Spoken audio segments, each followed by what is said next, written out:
Hello everyone, I am Ranita and welcome to my Ranita classes. Okay?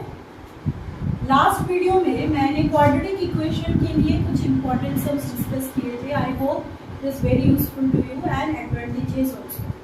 इस video में मैं arithmetic progression के कुछ इंपॉर्टेंट सम share करने जा रही हूँ जो तुम लोग के लिए बहुत ही ज़्यादा इंपॉर्टेंट प्रूव होने वाले हैं. चलो लेट स्टार्ट. एपी क्या है? अरिथमेटिक प्रोग्रेशन का शॉर्ट फॉर्म है AP.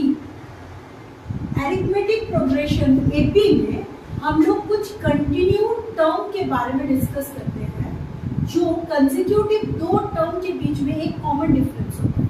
Like 1, 2, 3, 4, 5 and so on. This can be an AP. इस एपी में 1 और 2 के बीच में एक कॉमन डिफरेंस है, जैसे कि 2 - 1 = 1. 3 और 2 के बीच में एक कॉमन डिफरेंस है, 3 - 2 = 1. 4 और 3 के बीच में एक कॉमन डिफरेंस है, 4 - 3 = 1. This all difference are same. So we can give common difference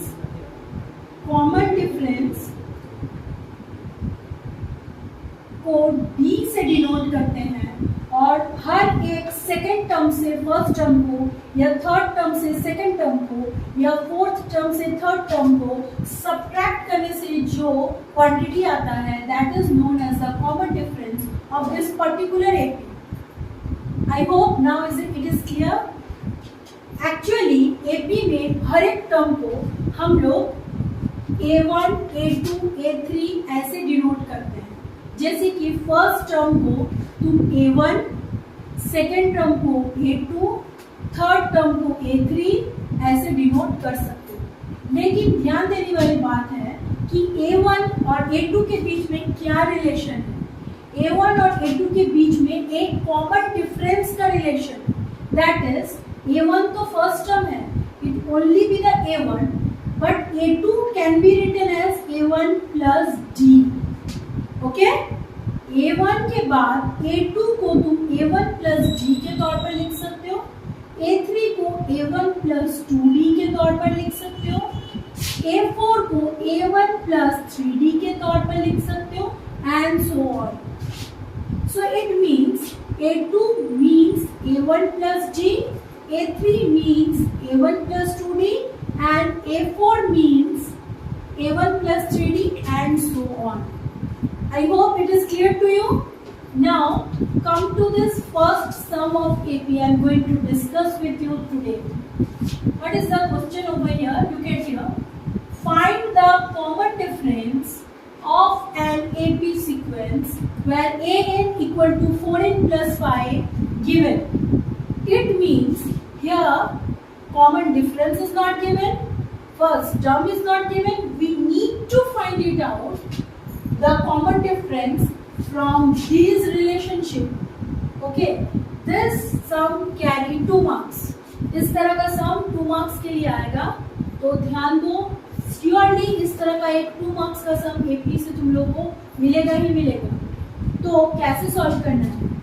First you have to write like that, given that AN equal to 4n plus 5. So n is the number of term. Okay.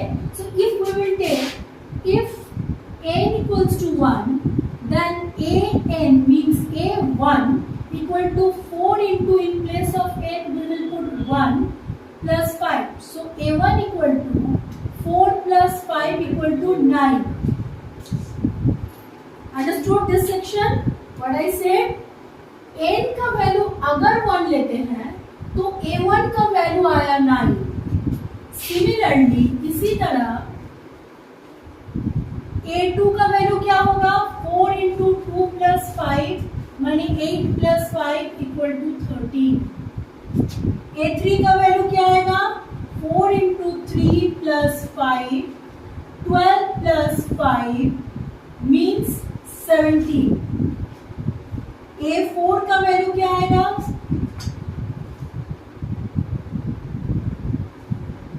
A4 का value क्या आएगा? 4 into 4 plus 5 means 16 plus 5 equals to 21. So therefore AP क्या आ रहा है तुम लोग का? I told you AP is A1, A2, A3, A4 and so on. So in place of A1 we can put 9. Then in place of A2 we can put 13. Then in place of A3 we can put 17. In place of A4 we can put 21 and so on. Therefore common difference D equal to मैंने अभी क्या बताया था? A2 minus A1. So A2 minus A1 क्या होगा? A2 is 13 and A1 is 9. So how much we are getting? 4. So common difference तुम लोग को यहाँ फाइंड आउट करने दिया था. Common difference का वैल्यू क्या आ गया? 4. And that is your answer.